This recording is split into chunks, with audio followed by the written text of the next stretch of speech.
Hi friends, నేను మీ అనుష కృష్ణ. మీ అందరికీ భోగి పండుగ శుభాకాంక్షలు. ఈరోజు మన స్టోరీ వచ్చేసి డియర్ సీక్రెట్ వైఫ్ పార్ట్ 33. కిచెన్లో పిండి కలుపుతున్న తన్విని ఓరకంట చూస్తూ వెనుక నుంచి హత్తుకుని ఆమె నడుముని అతని చేతులతో బంధించి ఆమె మెడవంపులో పెదవులతో రాస్తూ, "ఏం చేస్తున్నావు బంగారం?" అన్నాడు మత్తైన స్వరంలో. అతని మాటల్లోని మత్తుకి, అతని చేతులతో పెదవులతో చేస్తున్న అల్లరికి ఆమె మనసు వశం తప్పుతుంటే, నేను నా ఆత్మారాముణ్ణి తృప్తిపరచడానికి పూరీ చేస్తున్నా కానీ శ్రీవారు చేస్తుందేంటో. నేనా అని అమాయకంగా చూస్తూ, అందంగా ముస్తాబైన భార్య అంతే అందంగా వంట చేస్తుంటే చూస్తున్నా అంతే అన్నాడు. ఆహా అని తన్వి అంటుంటే ఆమె ఫోన్ మోగింది. నీ ఫ్రెండ్ నయని చేస్తుంది అన్నాడు రిషి డిస్ప్లేలో కనిపిస్తున్న నేమ్ చూసి. నయని చేస్తుందా? ఈ మధ్య తనతో మాట్లాడిందే లేదు. నా చేతులకి పిండి ఉంది కదా, మీరే లిఫ్ట్ చేసి స్పీకర్లో పెట్టండి, నేను మాట్లాడతా అని ముద్దు ముద్దుగా తన్వి చెప్తుంటే, అమ్మా ఏంటమ్మా అన్నాడు రిషి యాటిట్యూడ్గా. అతని మాటలకు ఆమె కళ్ళు చిట్లించి చూస్తుంటే, ఏంటి బేబ్ అలా చూస్తున్నావు?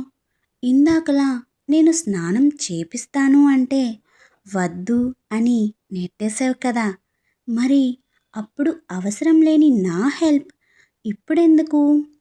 పప్పీ ఫేస్తో చూస్తూ అన్నాడు రిషి. ఏంటి రివెంజా? అంది తన్వి కళ్ళు చిన్నవి చేసి చూస్తూ. నువ్వు ఏదనుకుంటే అదే డార్లింగ్ అని రిషి అంటూ ఉంటే, సరే అయితే నేనే హ్యాండ్ వాష్ చేసుకుని మాట్లాడుతాను అని సింక్ వైపుగా తన్వి కదలబోతుంటే, ఆమె నడుముని ఒక చేత్తో గట్టిగా పట్టుకుని, నాకొక కిస్ ఇస్తే లిఫ్ట్ చేసి స్పీకర్లో పెడతా అన్నాడు రిషి సన్నని నవ్వుని పెదవులపై పూయిస్తూ.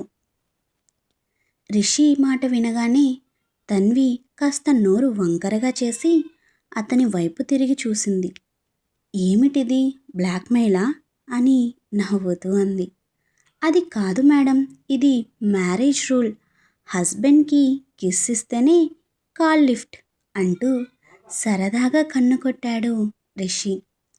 తన్వి చేతుల మీద పిండి అంటుకుని ఉండడం, అతను హ్యాండ్ వాష్ చేసుకోవడానికి కూడా వదలకుండా టైట్గా నడుముని పట్టుకుని ఉండడంతో ఏం చేయాలో అర్థం కాక కాసేపు అతని కళ్ళలోకి చూస్తూ నిలబడింది.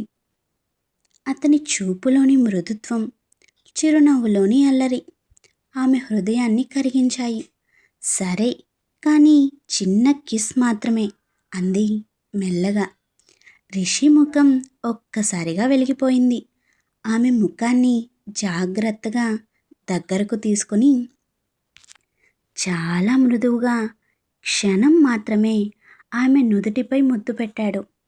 ఇది బోనస్, ఒప్పందం ప్రకారం ఇంకోటి పెదవుల మీద అన్నాడు నవ్వుతూ. అయ్యో సరే సరే, ఫోన్ మోగుతోంది చూడండి అంటూ తన్వి అతన్ని నెమ్మదిగా తోసింది. రిషి నవ్వుతూ ఫోన్ లిఫ్ట్ చేసి స్పీకర్లో పెట్టి, హలో నయని అన్నాడు గంభీరంగా. నయని కాదు రిషి, నేను ఆదిత్యని. నయనికి యాక్సిడెంట్ అయింది అన్నాడు ఆదిత్య. ఆ మాట వినగానే, ఏమంటున్నారు ఆదిత్య గారు? నయనికి యాక్సిడెంట్ అవ్వడం ఏంటి? ఎప్పుడు, ఎలా జరిగింది అని కంగారుగా తన్వి అడుగుతుంటే, రిషి చూపులతోనే తన్వికి ధైర్యం చెబుతున్నాడు. తనకి ఏమీ అయి ఉండదు, టెన్షన్ తీసుకోకు అని. రిషి చూపుల్లోని ధైర్యంతో కంగారు కొంచెం తగ్గించుకొని, ఆదిత్య గారు ప్లీజ్ క్లియర్గా చెప్పండి, నయనికిప్పుడు ఎలా ఉంది అని తన్వి గొంతు వణుకుతూ అడిగింది. ఫోన్ అవతల కొద్దిసేపు నిశ్శబ్దం. ఆమె ఇప్పుడు స్టేబుల్గానే ఉంది తన్వి, కానీ డాక్టర్స్ 2 రోజులు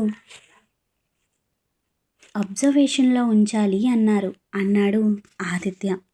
ఆ మాట విన్న వెంటనే తన్వి కళ్ళల్లో నీళ్లు తిరిగాయి. మనం వెంటనే హాస్పిటల్కి వెళ్ళాలి రిషి అంటూ అతని వైపు చూసింది. రిషి ఆమె చేతిని మెల్లగా పట్టుకుని ముందు ప్రశాంతంగా ఉండు తన్వి అన్నాడు. తన్వి తల ఊపింది. సరే కానీ నేను ఆమెను చూడాలి అంది లో గొంతుకలో.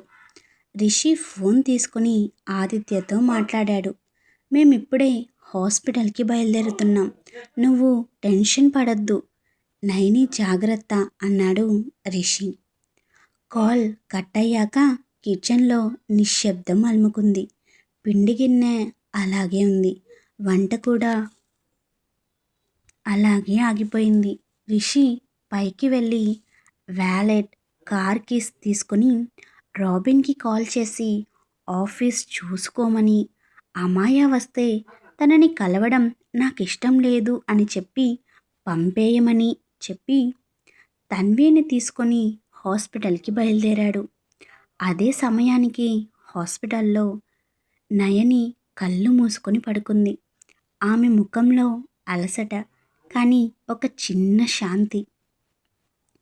ఆదిత్య కుర్చీలో కూర్చొని ఆమెనే చూస్తున్నాడు.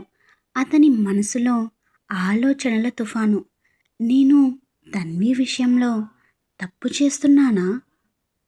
ప్రేమను నా అహంకారంతో కొలిచానా? నయనిలాగా నేను కూడా స్వార్థం లేకుండా ఎందుకు ఆలోచించలేకపోతున్నాను? ఆ ప్రశ్నలకు సమాధానం అతనికి దొరకడం లేదు. డాక్టర్ వచ్చి చెక్ చేశాను, ఏం ప్రాబ్లం లేదు, కానీ 2 డేస్ అబ్జర్వేషన్ తప్పనిసరి అని చెప్పి వెళ్ళిపోయాడు. ఆదిత్య తల ఊపాడు. డాక్టర్ వెళ్ళాక నయని కళ్ళు తెరిచి ఆదిత్య అక్కడే ఉండటం చూసి, నువ్వు ఇంకా ఇక్కడే ఉన్నావా అంది మెల్లగా. నిన్ను ఈ పరిస్థితిలో వదిలేసి నేనెక్కడికి వెళ్తాను అన్నాడు ఆదిత్య. ఆమె చిన్నగా నవ్వింది. నిన్ను కట్టిపడేసే హక్కు నాకు లేదు ఆదిత్య, కానీ నువ్విలా నా కోసం కూర్చోవడం నాకు ధైర్యమిస్తోంది. ఆ మాటలు ఆదిత్యను మరింత కదిలించాయి.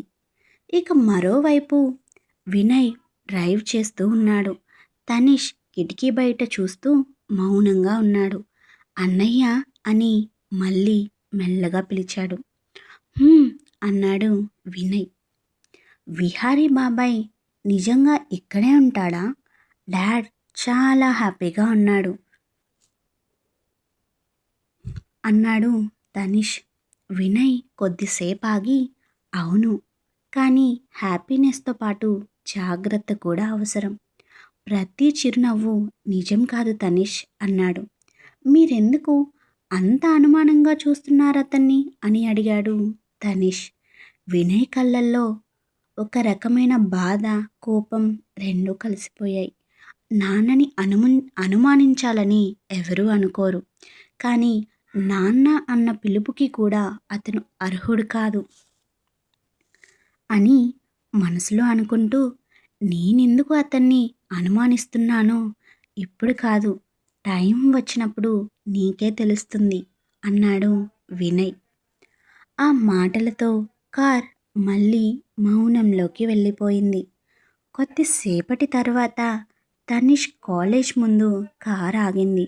సరే బాయ్ అన్నయ్య అంటూ కాలేజ్ బ్యాగ్ తీసుకొని తనీష్ వెళ్తుంటే, బాయ్ తనీష్, సీనియర్స్ ఎవరైనా ర్యాక్ చేస్తే నాతో చెప్పు, నేను చూసుకుంటాను అని వినయ్ అంటుంటే, let me enjoy my college days boss bro అంటూ వినయ్ని సైడ్ నుంచి హక్ చేసుకొని కాలేజ్ ఎంట్రన్స్ వైపు కదిలాడు తనీష్. నాటీ బాయ్ అనుకుంటూ ఆఫీస్కి బయలుదేరాడు వినయ్. హాస్పిటల్ రూమ్ ముందు తన్వి క్షణం ఆగి తలుపు నెమ్మదిగా తెరిచి లోపలికి అడుగుపెట్టింది. నయని కళ్ళు ఆమె మీద పడగానే ఆశ్చర్యంతో పెద్దవయ్యాయి. తా తన్వి అని నమ్మలేనట్టు అంది. నేనే నయని అంటూ నయని దగ్గరకు వచ్చి ఆమె పక్కన కూర్చుని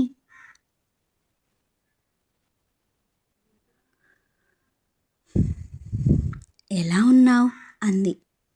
పర్లేదు, అంతా ఓకేనే అంటూ ఆదిత్య వైపు చూసింది నయని. మీరే తన్వికి చెప్పారా యాక్సిడెంట్ గురించి అన్న ఉద్దేశంతో. అవును అన్నట్టు కళ్ళార్పాడు ఆదిత్య. రిషి తలుపు దగ్గరే నిలబడి ఉన్నాడు. అతను లోపలికి రాకుండా పరిస్థితిని గౌరవిస్తూ బయటే ఉన్నాడు. అతని చూపు తన్వి మీదే. ఆమె ముఖంలో కనిపిస్తున్న ఆ స్నేహబంధం, బాధ, బాధ్యత అన్నీ కలిసి అతనికి మరింత గర్వాన్ని కలిగించాయి.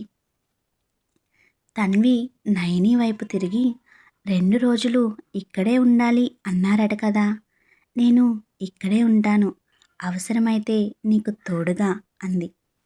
నయని కళ్ళల్లో నీళ్లు తిరిగాయి. అంతా వదిలేసి నా కోసం అంది. స్నేహం అంటే అదే.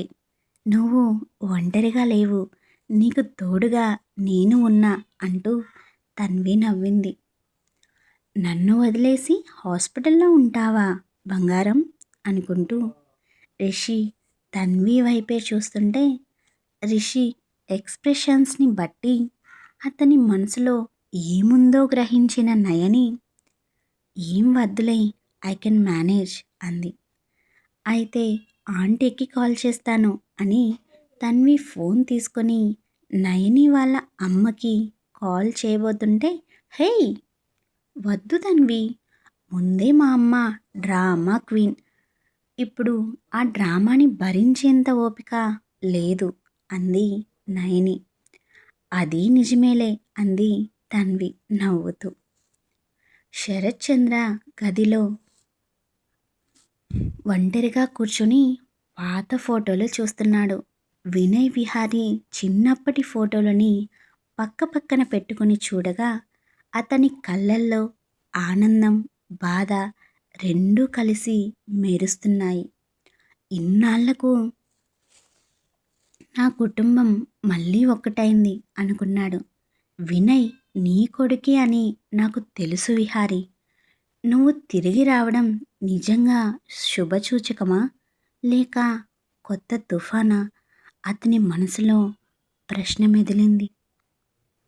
మగువ అంటే కేవలం ఒక మహిళ కాదు, ఆమె ఒక శక్తి, ఒక ప్రయాణం, ఒక పోరాటం. ఆమె నవ్వు వెనుక కథలు ఉన్నాయి, ఆమె మౌనంలో బలం ఉంది. అలాంటి ప్రతి మగువ స్వరాన్ని ప్రపంచానికి వినిపించడానికే ఈ ఛానల్. ఇది మగువ, మహిళల కోసం, మహిళలతో, మహిళల చేత. ఫాలో చేయండి మగువ మ్యాగజైన్. వాట్సాప్ ఛానల్ లింక్ డిస్క్రిప్షన్లో ఉంది. ఒక శక్తివంతమైన ప్రయాణంలో భాగం అవ్వండి. నేను మీ అనూష కృష్ణ, సైనింగ్ ఆఫ్.